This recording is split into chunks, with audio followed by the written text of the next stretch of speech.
Hi everybody, welcome back to our channel. In this video, I'll be showing you the procedure on how to use YouTube offline.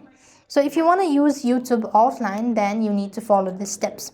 Now, it's going to be quite difficult for you to use YouTube offline.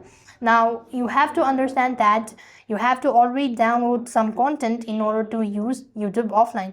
Other than that, you will not be able to use any other feature except for the downloaded content. So for example, you could see that I'm actually currently logged into, or I'm actually connected to a Wi-Fi, right? So I can go ahead and tap on the search bar, and then I can go ahead and look for any content. And likewise, if I want to download these particular content, then you can tap on the download button. It's going to be downloaded, and it's actually available. It's actually available for offline watch as well. Now when I actually turn off the internet, let's say I'm just going to disconnect it, and then I am going to tap on the search bar and then type in to controller 1.